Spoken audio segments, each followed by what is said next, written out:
1, 2. All right, and the streams are going to be up and running. Well, they are not going to be. They are up and running right now. I forgot to share. Say that again? Oh, I forgot to share them, so let me do that. Yeah, please go ahead and do that. And we're just waiting on our go live button here on LinkedIn. Oh, there we are. Hey, everybody. Welcome to 2025. Yay! We did it. We're here. Oh, I'm so sorry that we weren't able to go ahead and get together for the first Friday of this month. I was down with the flu, but I'm about 80% better and back. But I'm so thrilled to be here with my friends and just awesome, brilliant people to kick off 2025 and talk about all awesome video game news and all of the shenanigans. We got everybody in here right under the wire. So my name's Chris Melosinos. I'm the principal evangelist for video games here at AWS. And who else is with me? Oh, well, Dean had enough of that, and he decided to ditch out. So he's, oh no, actually, he didn't decide to ditch out. The system decided to go ahead and drop his source. So I'm going to go ahead and grab that source and repopulate it while, Susan, please introduce yourself too.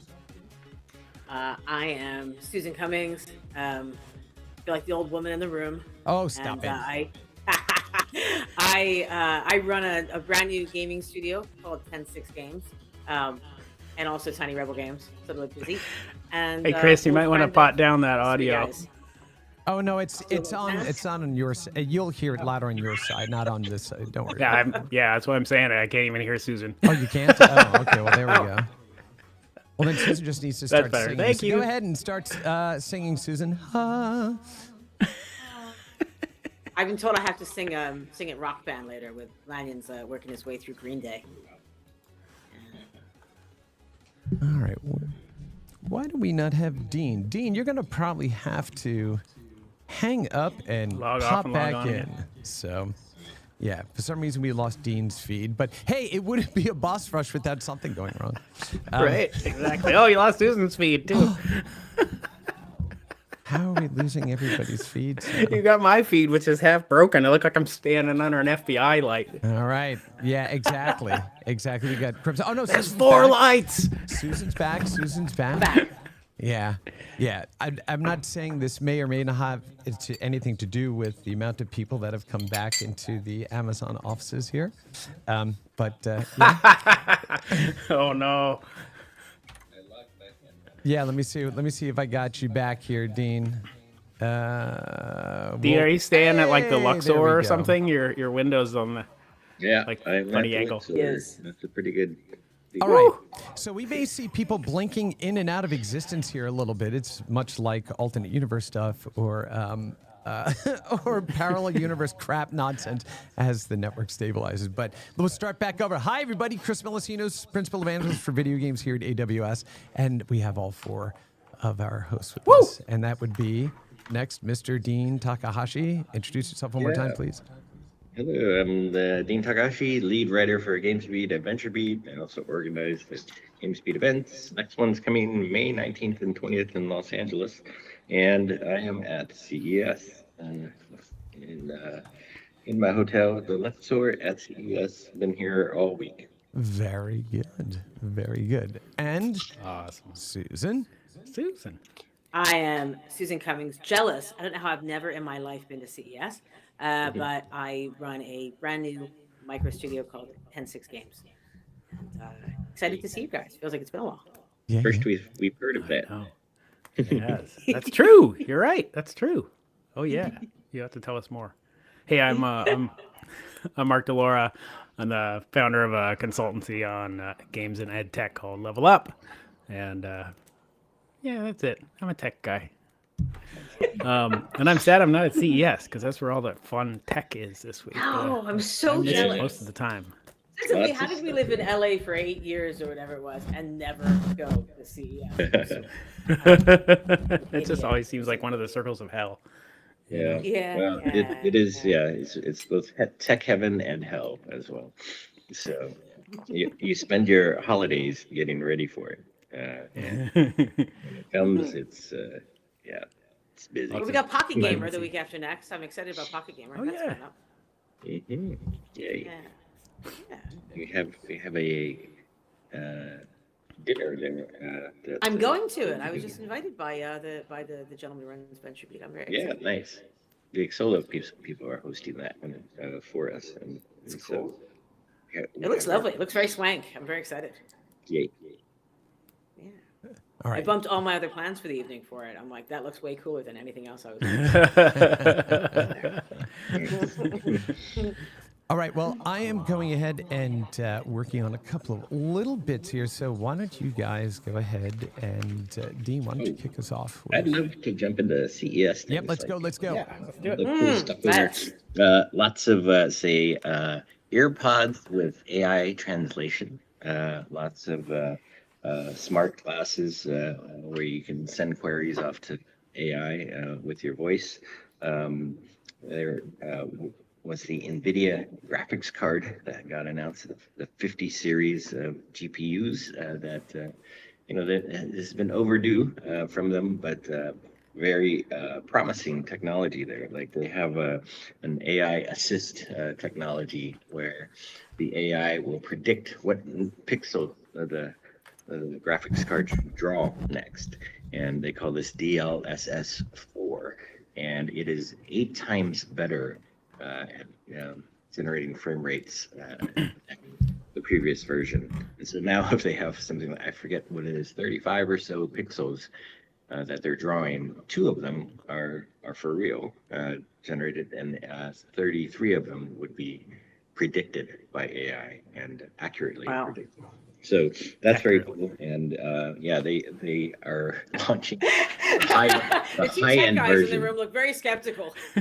Well, the high end version of this is going to sell for $2,800, and the low end, they've got 4 different graphics cards they announced, and the low end is around 550 or so. So it's about $100 per predicted pixel.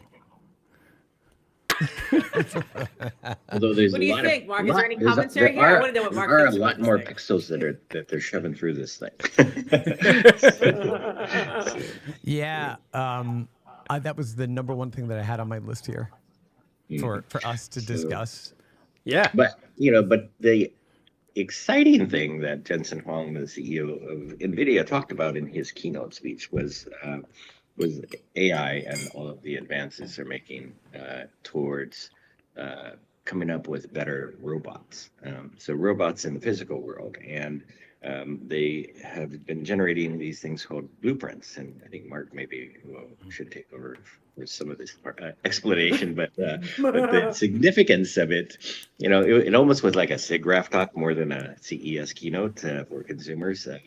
But he was basically saying that we can generate synthetic data in all of our simulations now, and we can use that data, feed it into the robots, and let them gain understanding of the physical world far faster than we could if we were just testing one robot at a time. And so like a self-driving car now would have access to billions of miles of driving data in order to learn how to be a better self-driving car. And this is going to speed up the creation of all kinds of robots. So maybe by next year's CES, we're going to see tons and tons more robots, things like humanoid robots or robots that are for industrial applications. They had one on stage called Agility Robotics, and it was basically, I went to the booth to see what it was doing, and it was, basically picking up boxes that were heavy and moving them over to a conveyor belt. And they note in each one of these categories, yes, these things are going to be taking away human jobs, right? But they're also being built in areas where the payoff is the biggest because there's such a shortage of humans to do this kind of work, and especially anybody trained, farm workers. It's in the millions of people that they need more of. I think flight, pilots. There's a shortage worldwide of 800,000 pilots. There's a shortage of truck drivers. And so all of these applications are where they're targeting the robots first. And, hopefully the transition for humans is going to be thought about as well, and how the people who are in these roles now are going to find other kinds of work. Yeah. I'm always really hesitant to agree with that perspective on life. It's something I've heard a lot, and I hear like through Bureau of Labor Statistics, people who are quoting that data as well.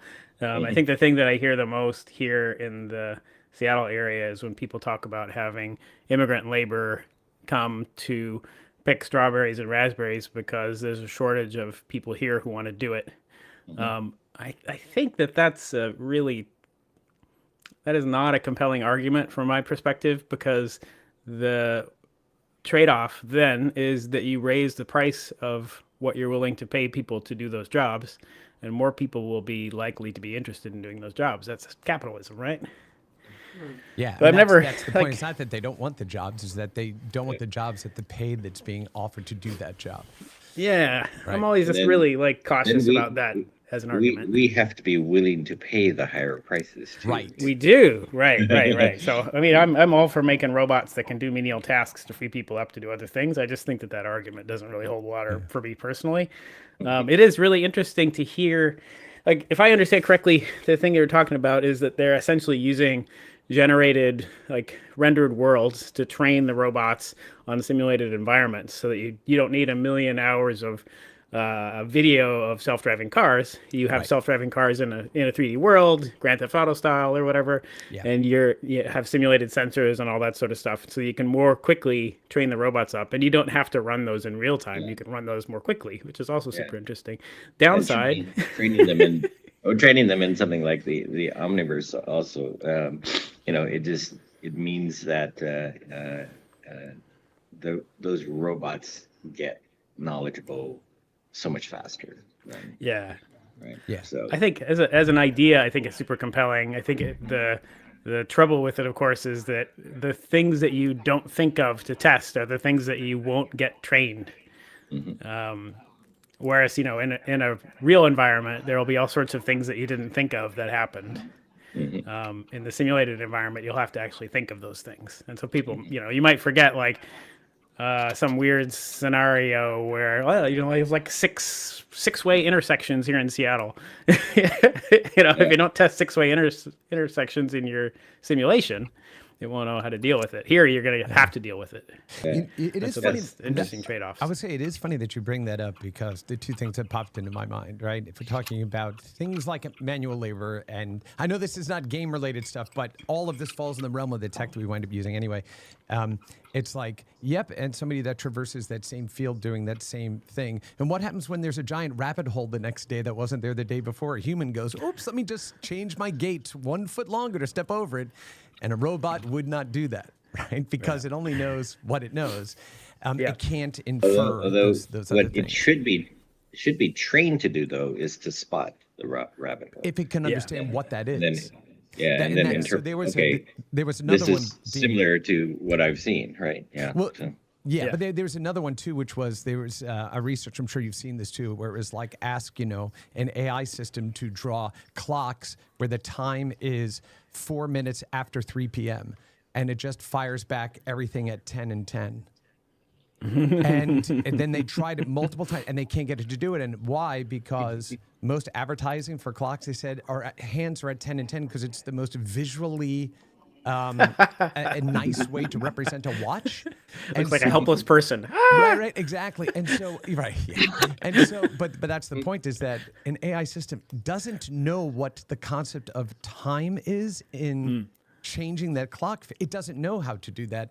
It just knows how to make a clock, right? Yeah. So I think it's awesome. I mean, these robotic invention stuff are going to be pay incredible dividends over time. So I'm not downplaying the awesomeness of any of that. And using digital twin platforms to constantly test and do faster machine learning reinforcement, things like that. Super awesome. Brilliant. Super I'm a awesome. technical person, so I'm going to pick everything apart. Of That's course. what I do. Yeah. But Dean, before you go on to your Still next thing, we need to go back. I mean, I'm agreeing that it's the combination of digital twins and AI that Yeah. makes for the significance. I just want to go on record as saying I welcome our future robot. Oh, overlord. I do too. I want to. Yes, we're shaking hands with their nest. But I'm with you. I'm on your side. Don't come at me. Exactly. We should that's what we need to start doing. We need to start feeding images of ourselves holding "We Love Robot" signs into all the training data. Exactly. So they know who we are. Yeah, I'll make one with ChatGPT, with Flux or something. Yeah, there you go. And it's it'll always say a- we live robots. Have I told you I love you today? That's right. And it's always at 10:10 p.m. Right. But since Susan brought it up, I want to make sure we didn't gloss over it too. The whole all this stuff around DLSS 4.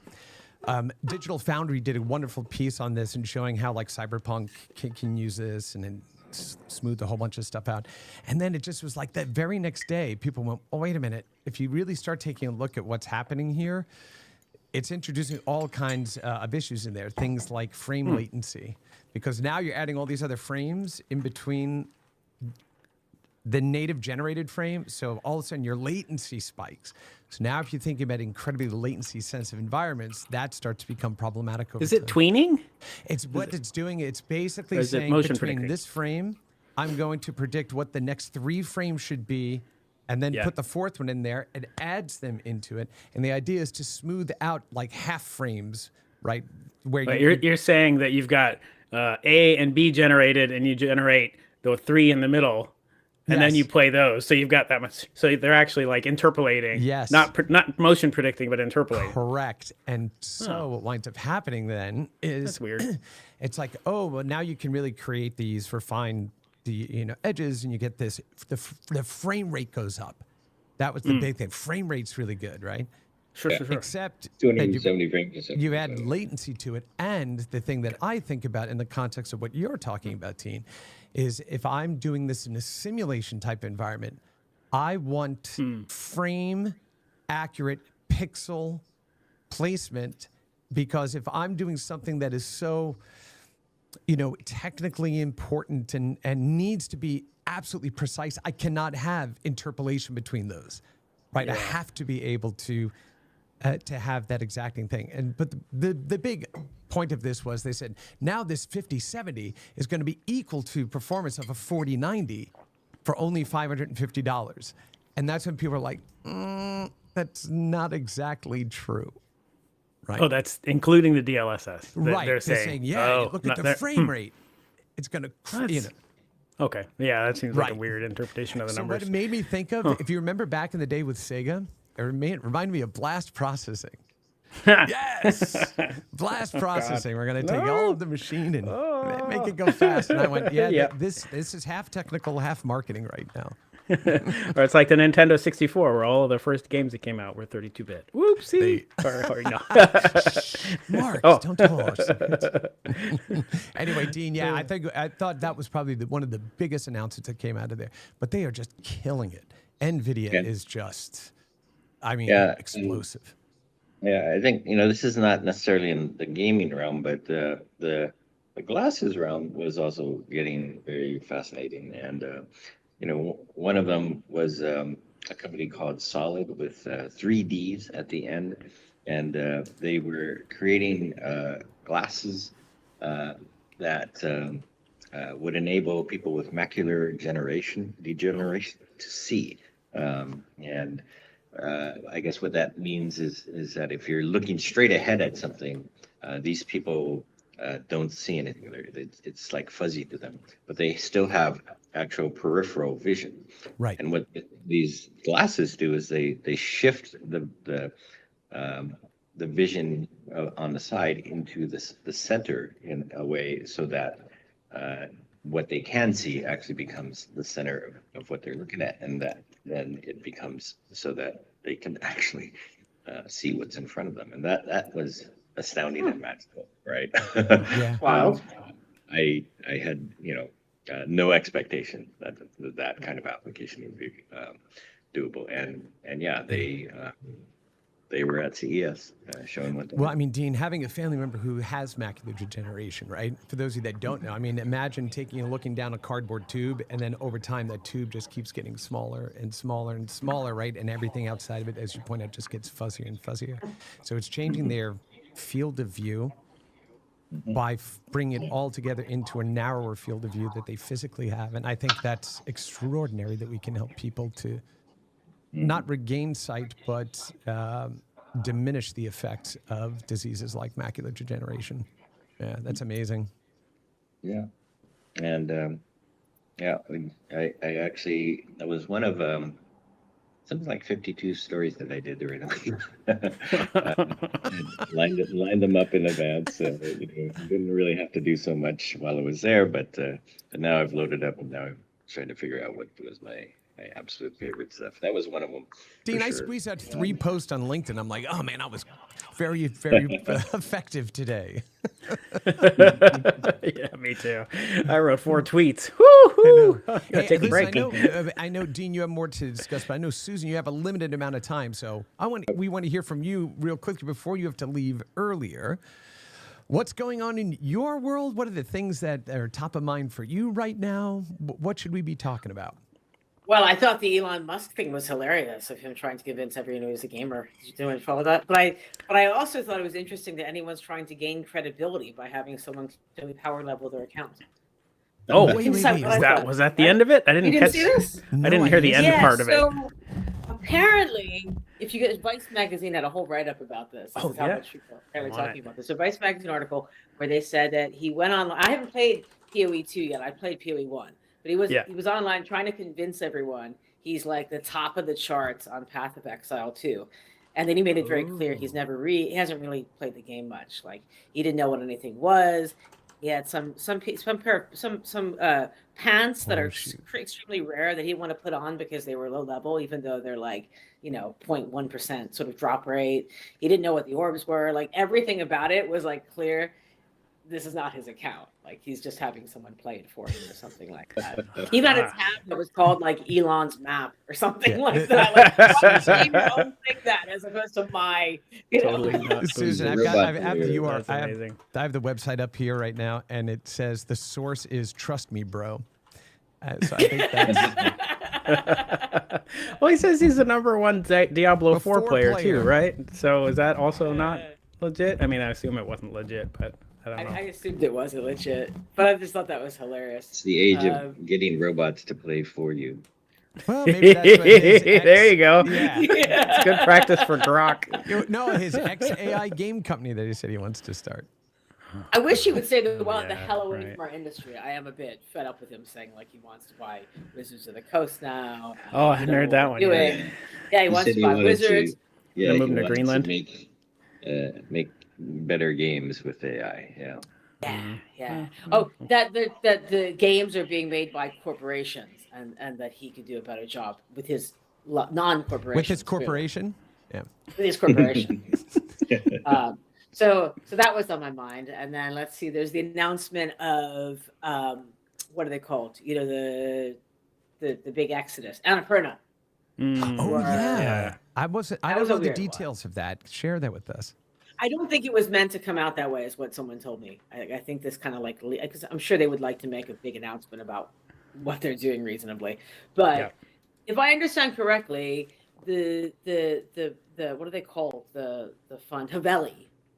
Are Haveli the same ones who bought Jagex? I was trying to remember. Dean, I bet you remember that. Is that who bought Jagex? I know it's a private equity. I know them, but I just don't remember what. So anyway, so Haveli, it seems like bought private. What's it called? Private thingy from Private from Division? Take-Two. Private Division. Thank you. Yep. From Take-Two, and I think they're laying everybody off, or they've told people to look for new jobs because you're potentially Wow. losing their job. And on the back of that, they brought in the Annapurna guys to run those things. I guess like the Kerbal Space Program and stuff. There's certainly some Yeah. at least a few IPs, Yeah. and I think they've also put an investment into them setting up a new publisher.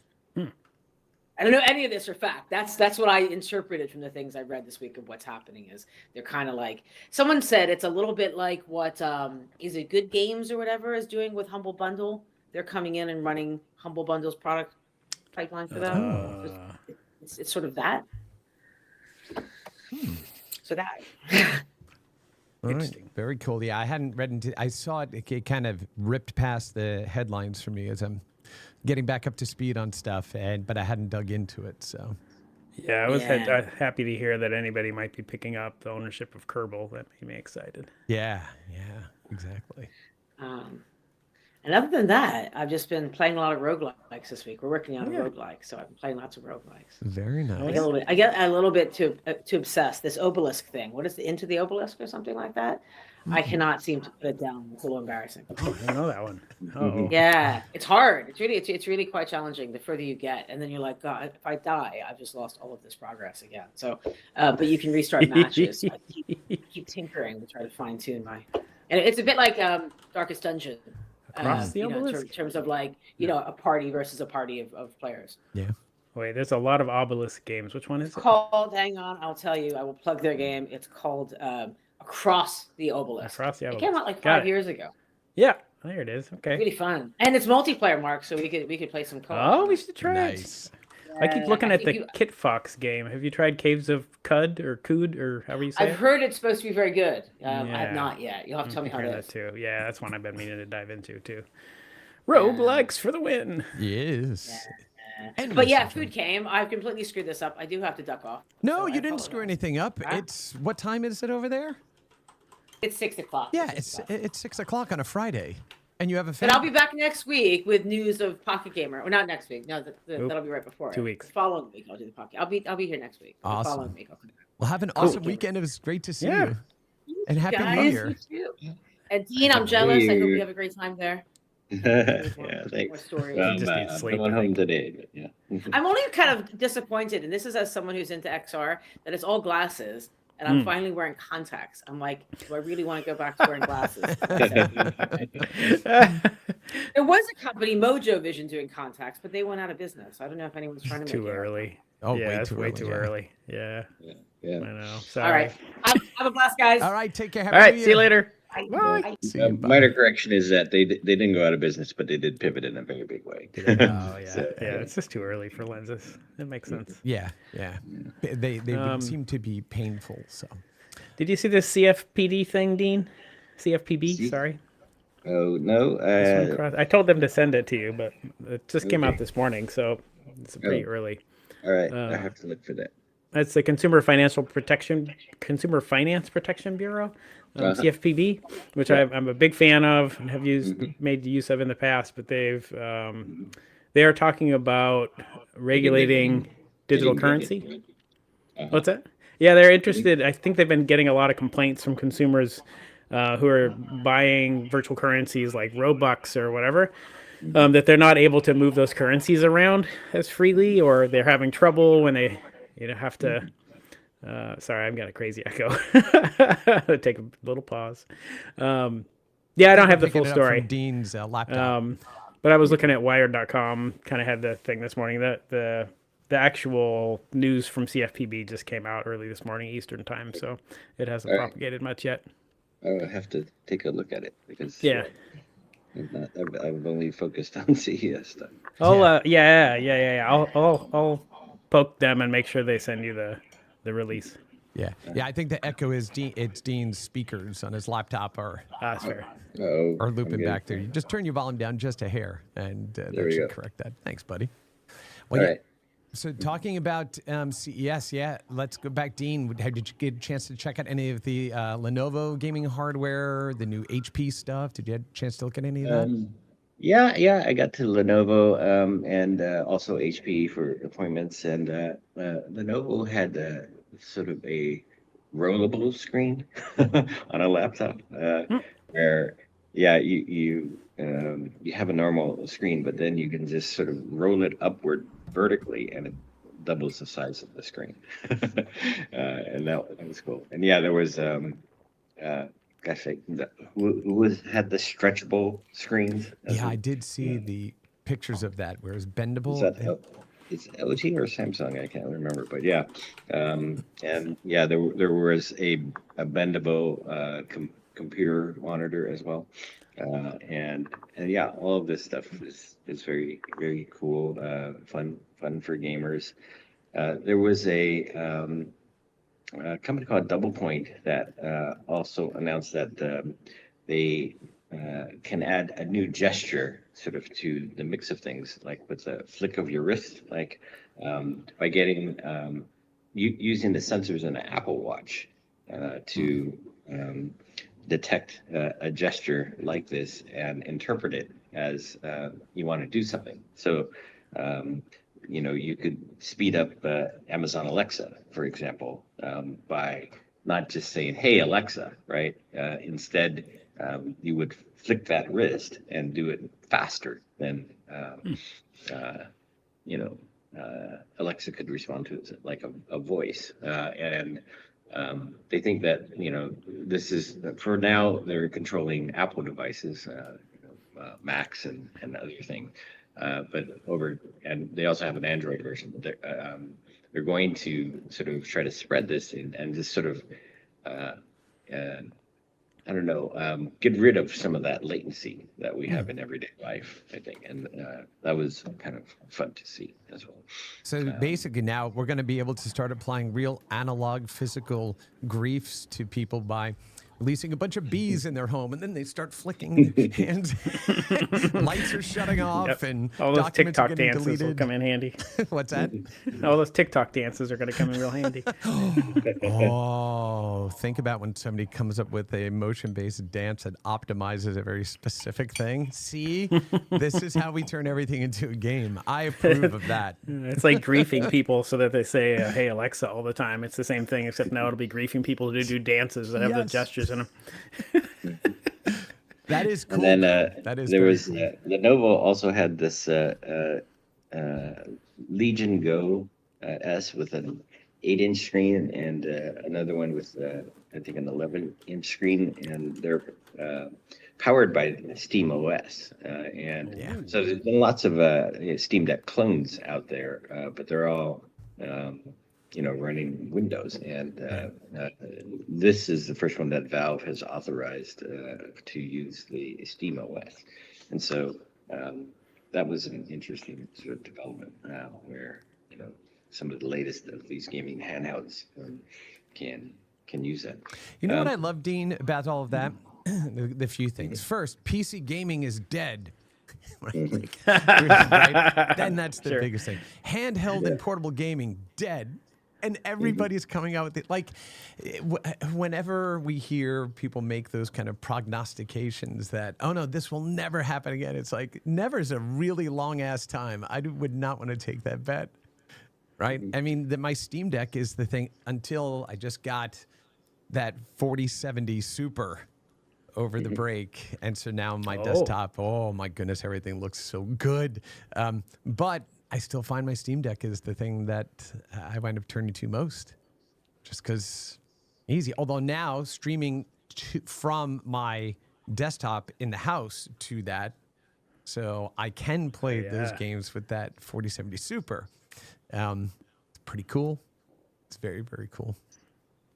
Yeah, no, there's a lot of things that were fun that were non-gaming. Age tech is a big sort of movement now by all the tech companies trying to reach the aging boomers, who are like the largest generation of humans in the U.S. And there was a company called OnScreen that started out with a TV-based AI companion for elderly people. Again, Mark addressing the shortage of caregivers for people in the U.S.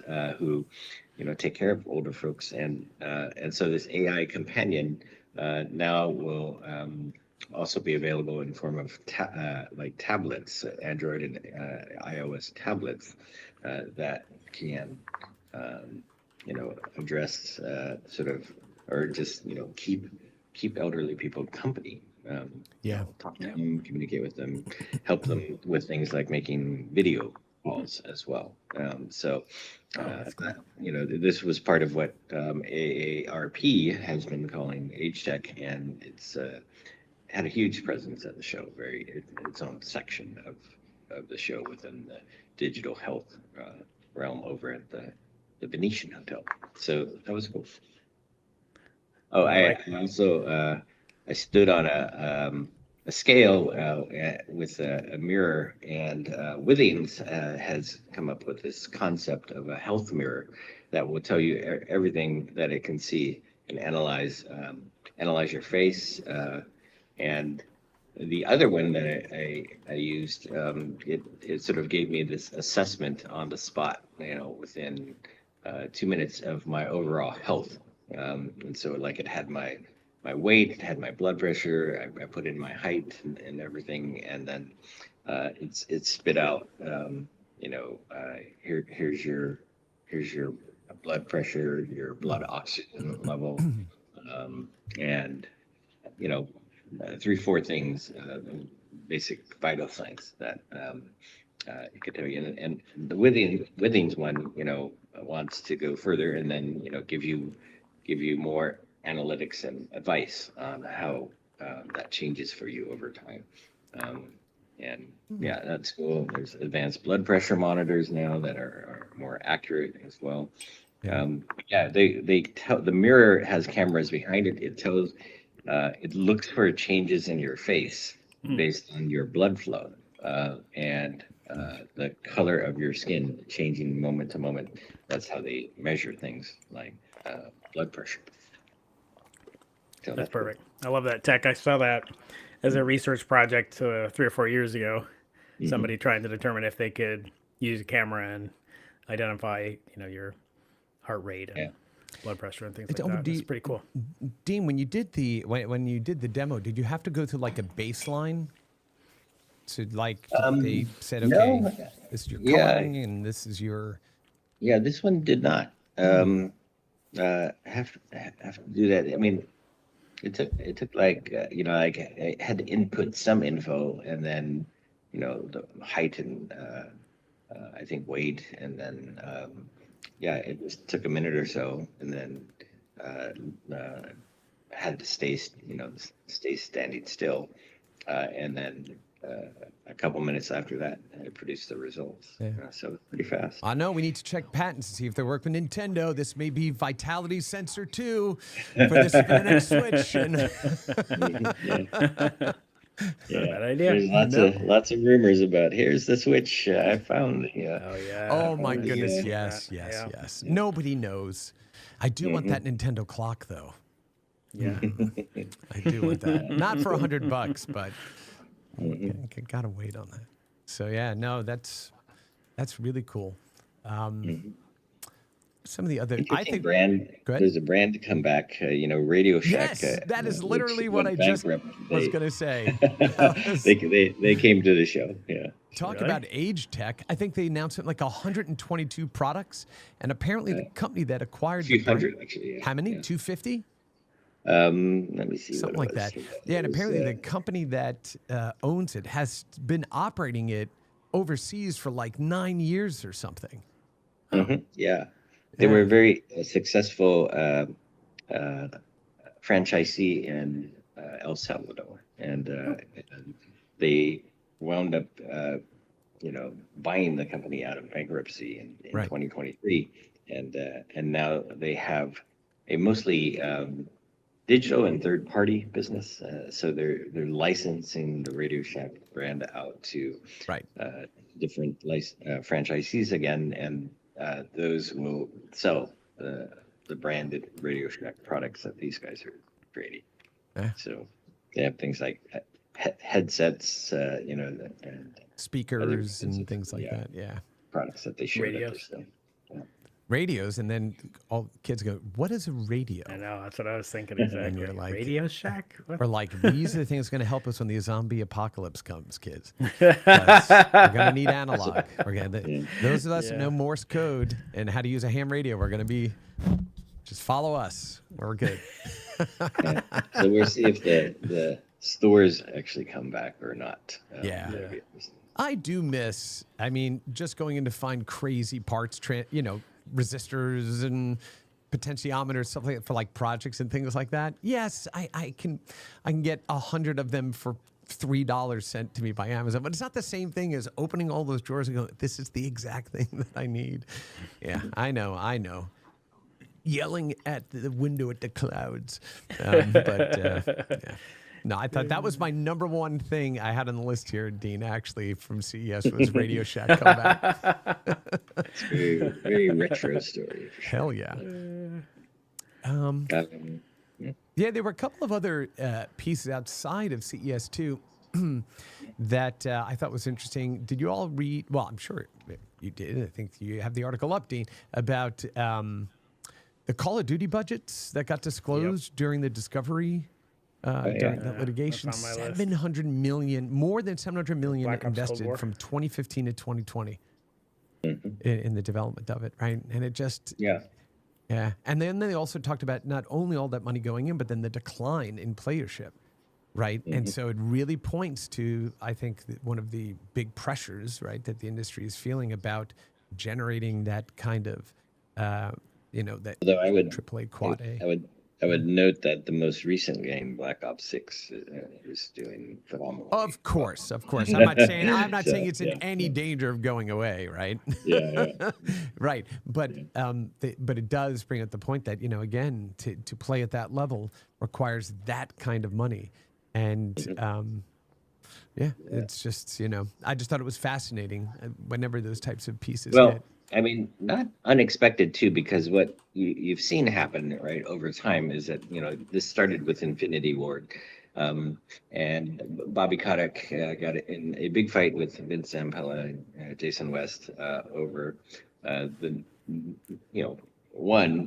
they argued about a payment that they were due, like $37 million as a bonus for the performance of Call of Duty, but also that Kotick wanted to take the game and spread it across multiple studios, and he did so after this lawsuit was resolved, and those guys left. But you then had three Call of Duty studios like Treyarch and Sledgehammer Games all working, on a rotation, so they could produce one game every year and rotate, the duty for that game across three studios. And they expanded those studios dramatically. More recently, like with Warzone and with the need to address the battle royale part of the game, that was just a persistent everyday game that you came back to. They went to 10 studios working on this.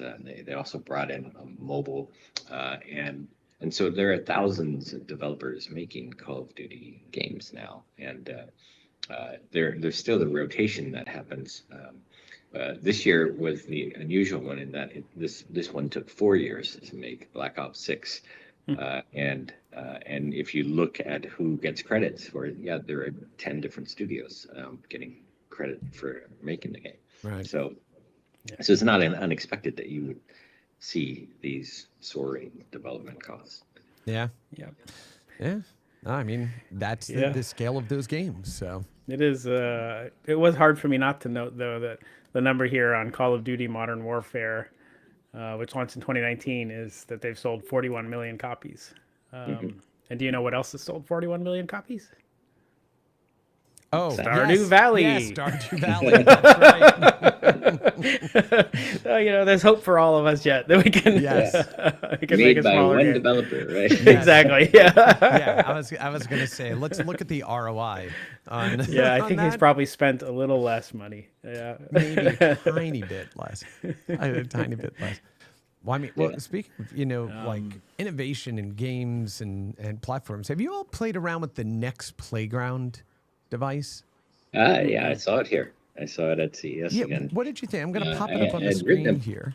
Yeah, I'd written about it before, and that I thing. played it, this time as well. I had a little trouble with some of the latency on it. It is very Wii-like, but instead of having a Wii controller, you're only using your body as the controller. right?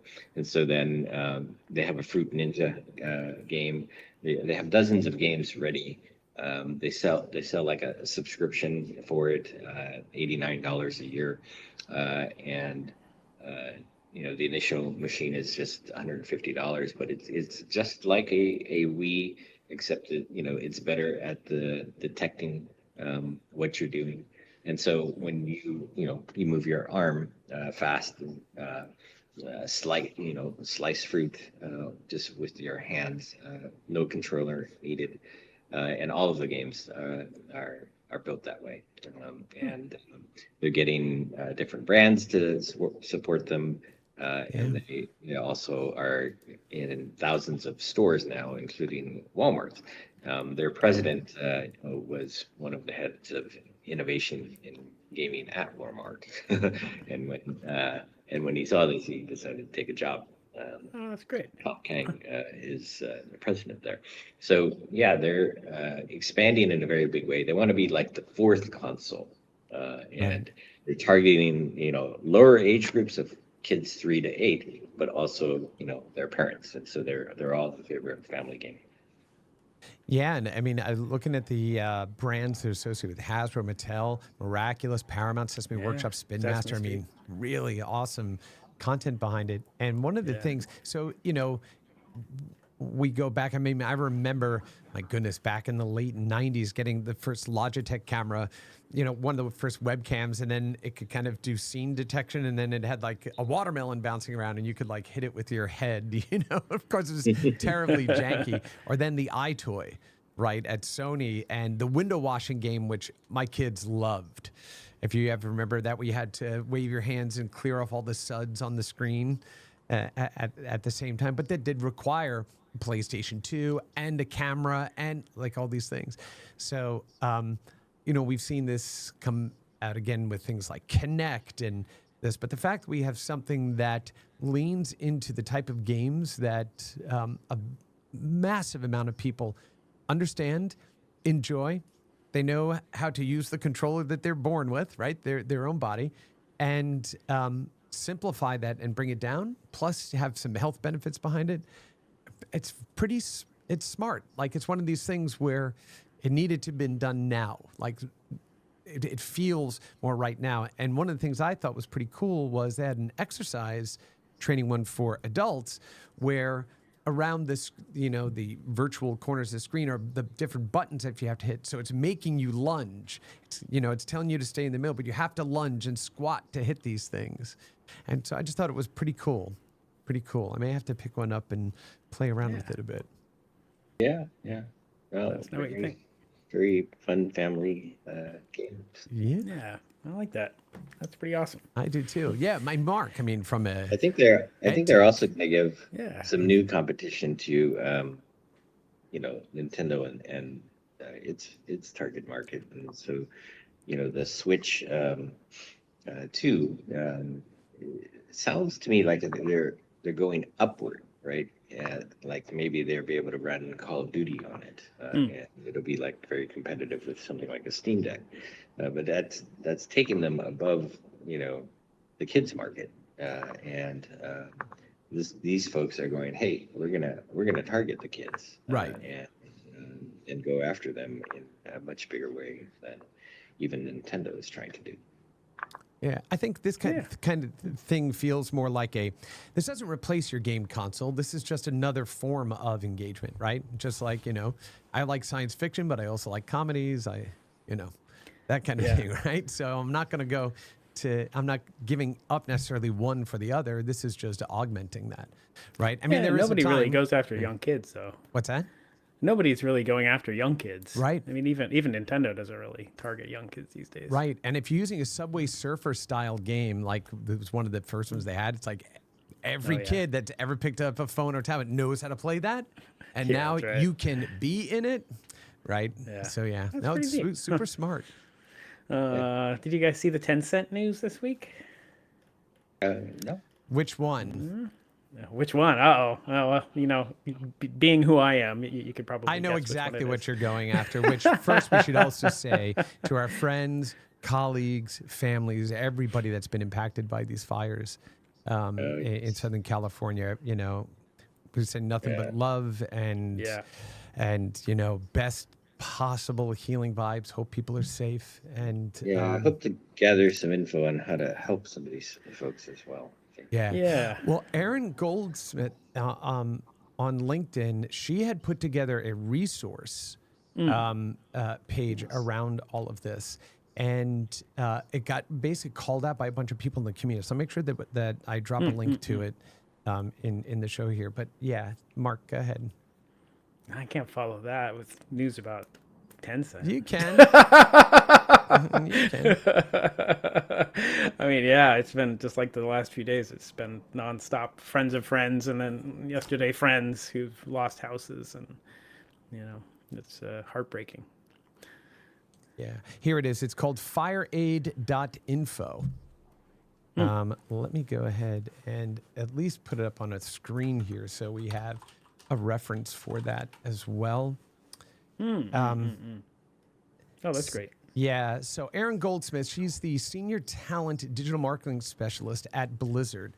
Absolutely amazing voice in the community, just an absolutely lovely human being.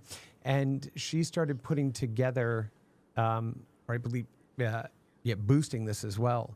And she said, this website here, fireaid.info, is a growing list of ways to help. The list in this post has been compiled by from LA Mutual Aid, all things Orange County.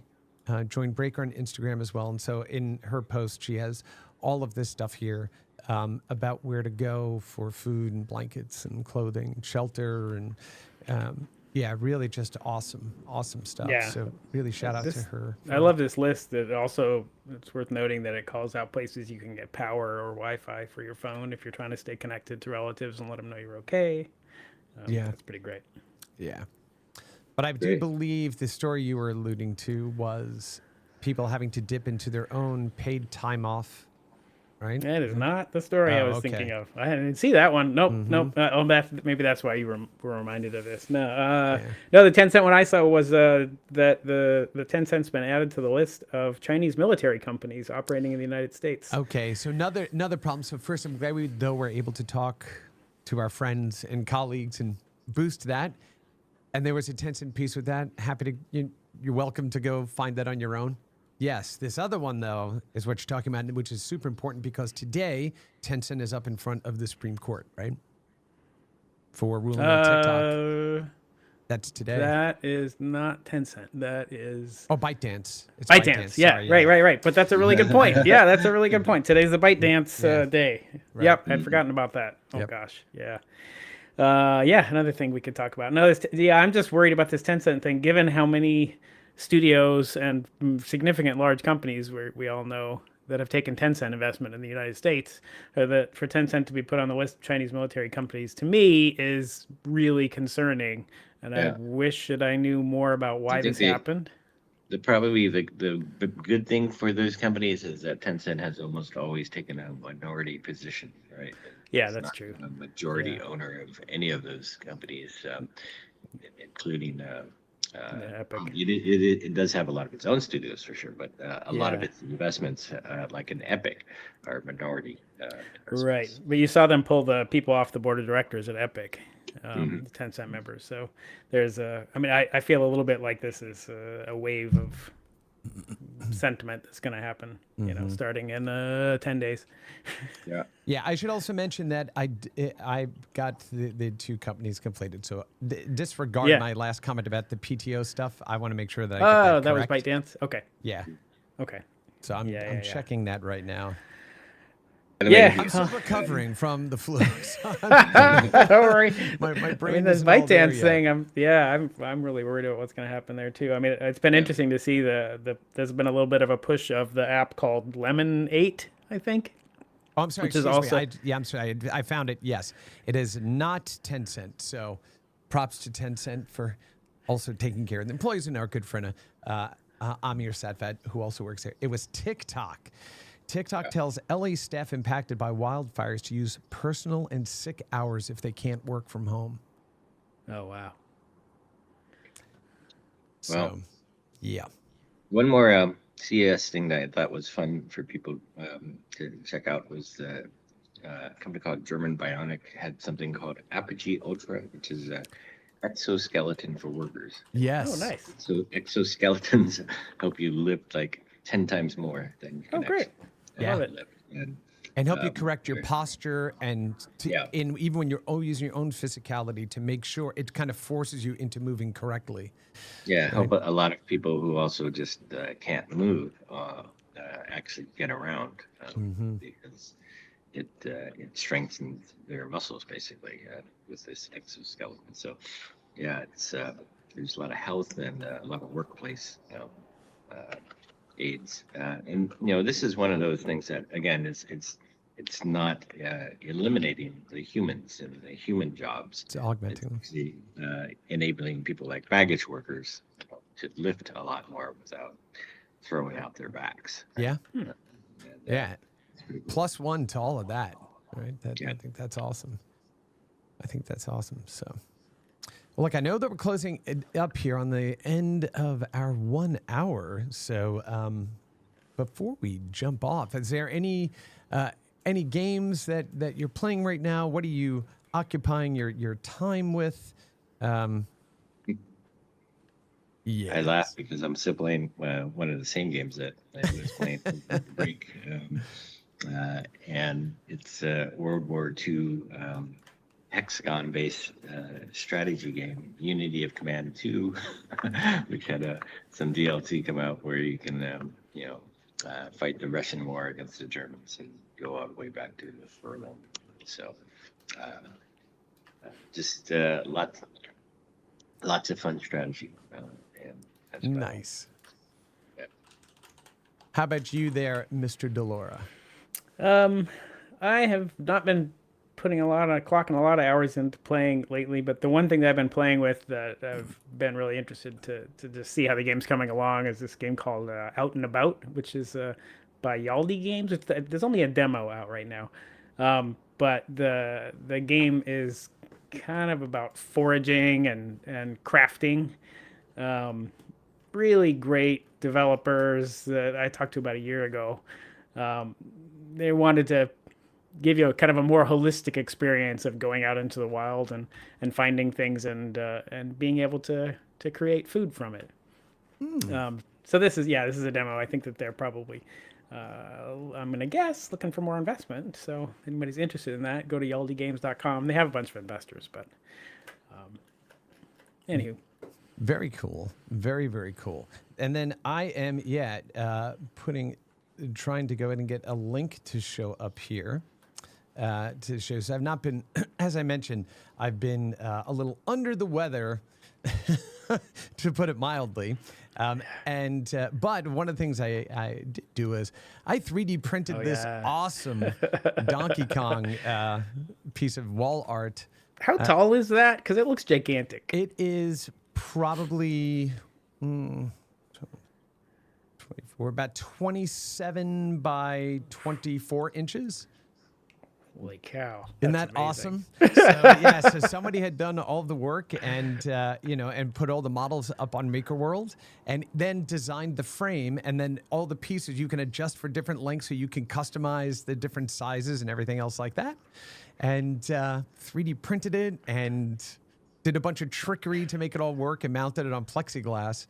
And when I came out of the basement with this, my family was just like, "What? Like, how did you 3D print that?" Yeah, it looks like so many different parts. How did you do the long girders? They wouldn't have printed in one shot. They're in two pieces. Or the two pieces, okay. Right, It but looks the amazing. person who modeled everything created a lip on one piece that would then lock into the lip of the next one. That's so great. But then, I mean, you have to very carefully, strategically place glue very thinly because you're on clear plexiglass. Oh yeah. So the trick I did here was I mapped everything out and the lines and everything on a poster board. And then I mounted the poster board behind the plexiglass, so I had a template then, and then I could go back and start placing it. That's And get everything together. And Good job. it was a ton of fun. So this gave me the inspiration to do another one that I'm going to design myself and make a matching set that will be hanging in my office at home. How many colors? How many filament colors do you have there? So we've 4, got 5? red, blue, brown, beige, black, white, and orange. That's And the amazing. printer that I have could do up to 4 colors at the same time. So I would just rotate out the different colors that I need and everything. But it came out beautifully. It's that's not amazing. exactly where the ladder placement is because I didn't like the way some of it fit. But that's how you make it your own, you know? Yeah. So Yeah, yeah. yeah. So not a Great video job. game per se, but definitely video game related for sure. Super Yeah. awesome.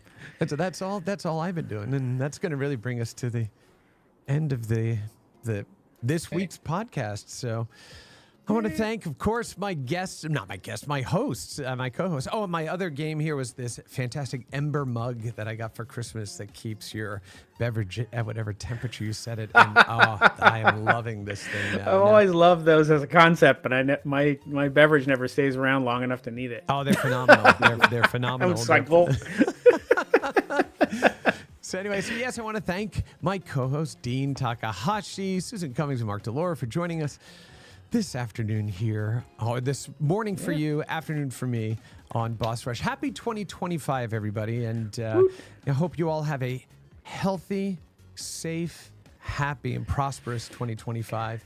game And, fill 2025. And yeah, one of the joys, we get to sit with friends every Friday and have these conversations. And so it's a privilege to spend the time with you all and with people that join us. So What thanks, are you doing later today, Chris? Well, Rewind is on hiatus for January. I need some time back to retool a bunch of stuff, and so I decided to not put that extra burden on myself. And so I'm gonna rejoin the retro game stuff back in February, but more to come later there. Dean, safe travels back from Vegas. Yeah, Dean. Thank you. Thank you so much, buddy. And all right, everybody, you all have a great Good rest to of see your you day. guys. Yeah. All right, see you.